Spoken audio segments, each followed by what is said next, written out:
welcome to the channel. Thank you for coming in and having a look. With all the YouTube videos out there, it's a privilege to have somebody come by. Relative to covert female narcissists, it's a very hard one, and I think the best artillery or weaponry or stuff you could have for these, unfortunately, is experience. Your own personal experience, and I've experienced a few. They say covert female narcissists or narcissists don't change, but they do. I'll tell you why. I know they've got the three stages, the love bomb, devaluation and discard stages, but they're all stages of change. So this is where I understand the fantasy. The narcissist comes in with a fantasy which lifts them into a manic stage, but they can't hold that phase. It's too hard to hold. There he is there. Got a beautiful stance on him, this dog, hasn't he? And because that stage, the fantasy love bomb phase, is very hard to maintain, the covert narcissist still is able to change, because I've seen a couple of these women rise, incredibly rise, and then regulate into a pretty well normal sort of relationship. But then on the other hand, I've seen both of them, these two, one 20 years ago. Oh, actually, there's three of them. Yeah, I married one of them. God, what a mistake. Covert female narcissist they can change, they can morph to suit the situation and circumstances that they're faced with. They will morph. They'll morph into all sorts of forms of behavior to accommodate the relationship that they're in. If they've got value for it, it comes down to value, what the value for the relationship is. If they got value, they put more effort in. If they haven't got value, the behavior disintegrates, slowly but surely, guaranteed. But the point of this short presentation is they will change to suit themselves. Now, the hard part as a male is doing the work to be aware enough to be able to read correctly what's taking place psychologically within the woman that you're with, and how to navigate that.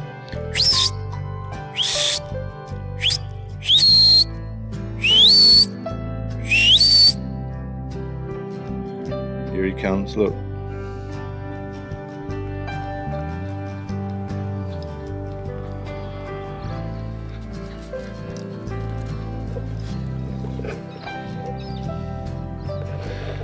If you can understand the regulation, transformation, monthly cycles of a woman, and the mental gymnastics that comes with that, and I say that respectfully, then you're a mile ahead. Come back, please. Come back. You'll cut.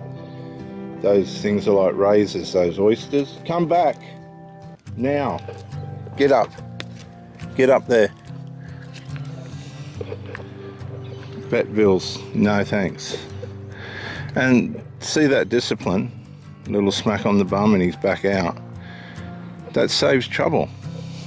And we need to prevent trouble in our relationships. If the oysters are on the edge or on the brink of starting to cut people and hurt people by way of behavior, negligences and other stratagem and things that happen, so that we have to make sure that everybody's safe, because safe's just not got to do with physical abuse, it's also got to do with psychological, mental abuse as well. And we condition ourselves, or we allow ourselves to be conditioned to things that just aren't acceptable. All of us, not some of us, all of us. And in too many cases, we leave unresolved go to the point where it's too late to get counselling and all that. We've allowed the problem to overtake the relationship. We've allowed it. That's something that we've allowed.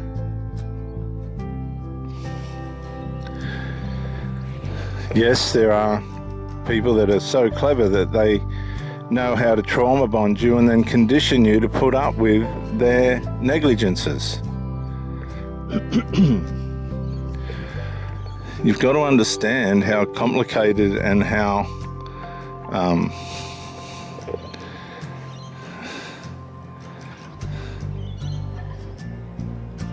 complex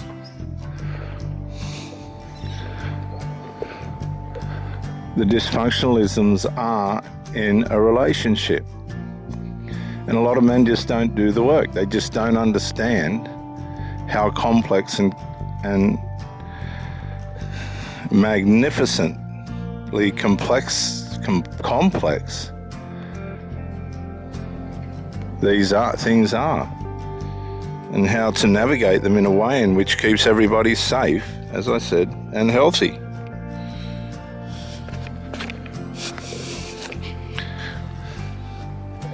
With all the information out there now and all the knowledge, you still can't reduce human nature to pen and paper. It's all experiential, real time. Because I've had these experiences with the hardest, most cunning, cleverest female covert narcissists. Right? I've seen it all. And yet, you can still find yourself in these situations. But as you get older, you address them quicker, you act faster, you adjust faster, you don't leave yourself at the mercy of the obvious. I'm at a stage now as a Christian man where I'll never marry again. That's really complicated, isn't it? How does that work out with faith? I don't know. I just have an exclusive partner and work with that. I'll never marry again. It's just been too devastating. And it didn't matter how good or hard or proper you were with it all. It didn't work. And I did that because I was a Christian. I tried.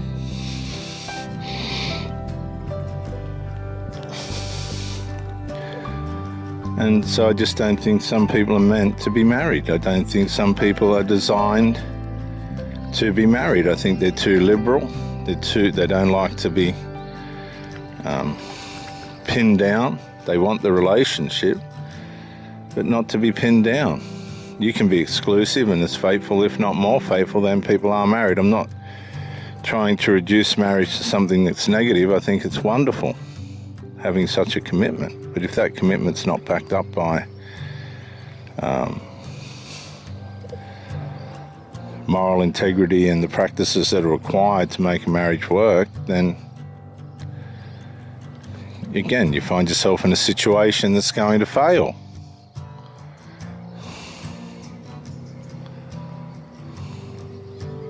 And there's all different sorts of instances and ways in which this can happen. Unresolved being the primary, because unresolved covers all of it. If something's not resolved, like lack of sex, lack of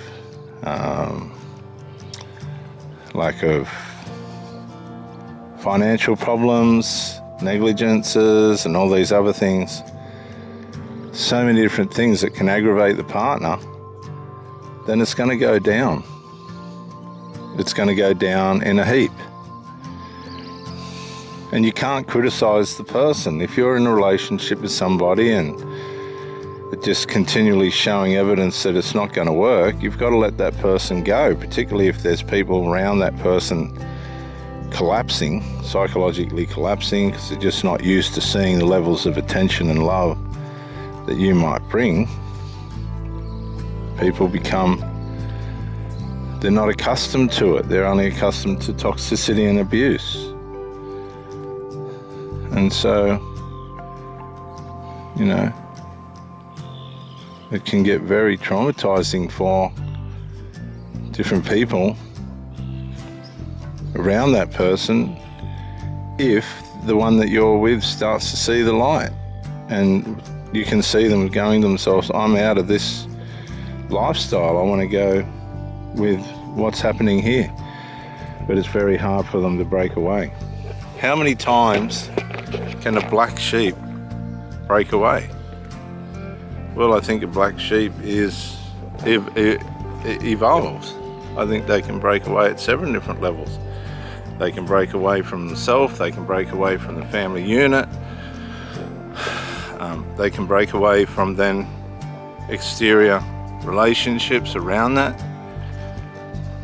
They can break away from their habits. It's all evolutionary. And people will learn from being with you and you from them, both positive and negative. Everyone learns. And it's from these lessons that we learn, hopefully we won't fall into those traps again. But covert personality disorders are so well refined now, but so is the information that exposes them, that it's hard not to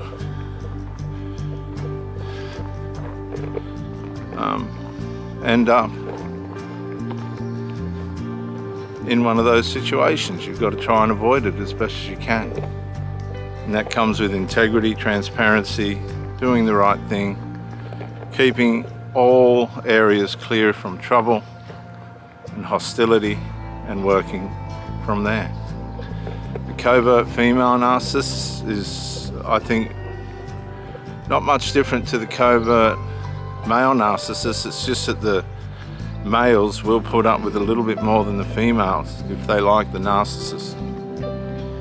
I've got friends that don't even see the women that they're with, and this is in Australia, and they still buy them things and give them money. I'm standing there and I'm thinking, what are you doing, you fool?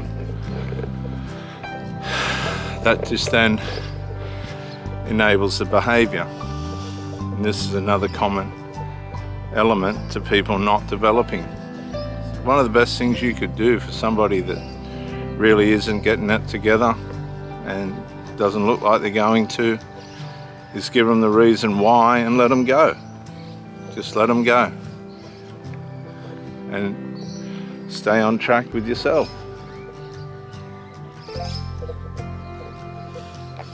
Up. Come on, mate. Up. Hey. Up, up, up. Get out of there. Come on, mate. He's becoming a little grub. Get up here. Come here. Come on. Quick. Up.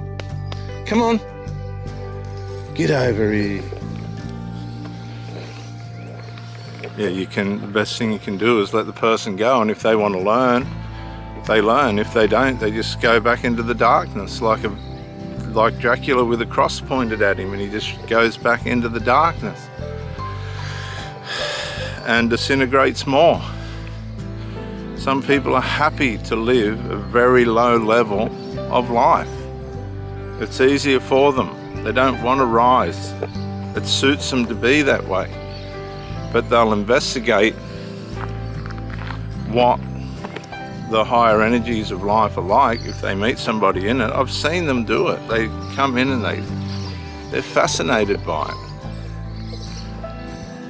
But they just can't maintain it because it's not part of who they are. I'm Reverend Dr. J.W. Morrison, theologist. Thank you for joining me, and bye for now.